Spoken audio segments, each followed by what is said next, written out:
and welcome to today's broadcast. I've been living in this general region for about 5 years now, and it's actually taken me this long to come to a place where there's water. I'm a Pisces. I was born in Portland, Oregon in 1980, so I come from the land of trees and water. And the Pacific Northwest in general is an expensive place to live now, and that's another subject for the time. But it has a beautiful history. Aspects of it are still nice. Here, however, in the South, I have been landlocked. You'll have to excuse the sound of any background noise, music, or the computer. I may be working with new equipment in 2026, and a microphone cord. So I'm here at a lake, and it's a place that I feel guided to. It's a spiritual place to a certain degree because of the natural energy, and that is essentially why people come and visit this area.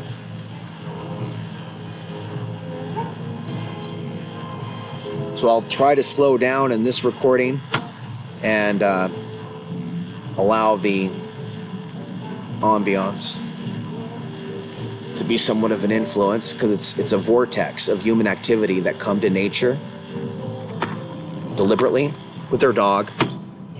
There we go. People come here deliberately to connect with water, and I've been observing for about an hour and a half before deciding to make a podcast, because I've been scouting this region for a while. Good music too. I'm going to find out what's on the menu, because the intuition that I have right now is to not go into the city, to be here as long as possible by the water. Literally like the song Sitting on the Dock of the Bay, and then clearing out negative energy with intention, and then just observing others and how they relate to me, and then maybe going somewhere where it's okay for me to be uniquely different, for me to be high energy, because it maybe matches or complements the spirituality or the energy or the thought forms that are out there of people seeking healing. Please excuse. So we have people seeking healing through nature and spiritual teachings, and so am I. And so if I'm not able to energetically connect deeply with the internet, and I did a lot of podcasts in 2024 and 2025, and YouTube removed 2 of my channels. And it happened as soon as I went on Elon Musk's Starlink when I was back in Costilla County, Colorado, camping. There's been a lot of signs from the universe for me to focus more on spirituality than my professional life. But talking about these things with others is a part of my growth. So for now, what I'm going to do is continue to create what Mark Passio calls the great work in my own way, because we're here to, as some videos say, if you're a chosen one, release certain information, kind of like a whistleblower, because we have at a soul level information about the agenda. As a result, we face interference. I've been manifesting numbers lately, trying to stay away from the 6s and see more of the 144s.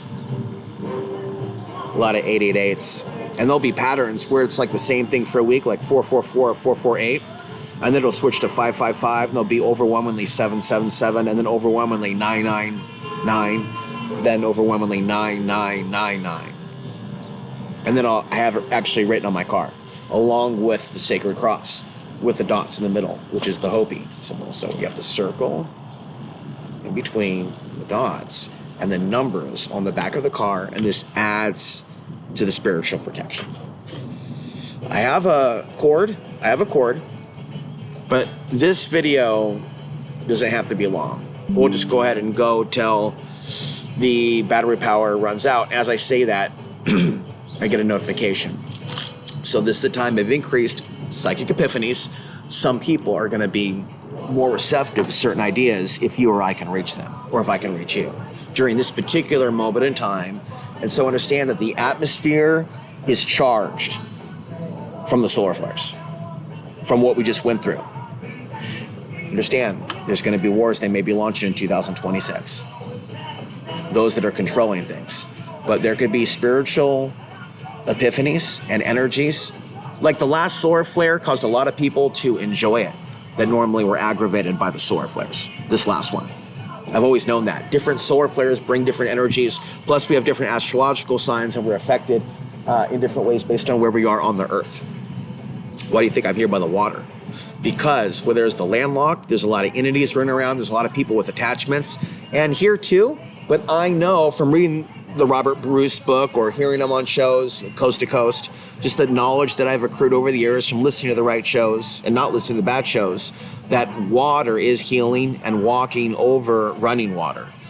And lo and behold, in this high-end area, there's a lot of expensive restaurants. They have a whole thing set up with water moving. So then I determined, wait a minute, instead of gorging with the Indian buffet that I want to go to in Little India is what I call it, I'm going to fast for a few hours, even though I benched today and hit the heavy bag and saunaed. And I have to wait to get water because nothing's open. And I don't want to seem like a leech. It's free for me to be here. And so I'm going without food and water for a few hours while I'm under the sun, by the water, under the sun, by the water, finding certain places to sit barefoot on the ground and then breathe in the better air. Okay, and then connect with spirit. So that's the 5 elements. And with that, we'll stop and I'll be back with my camera with more.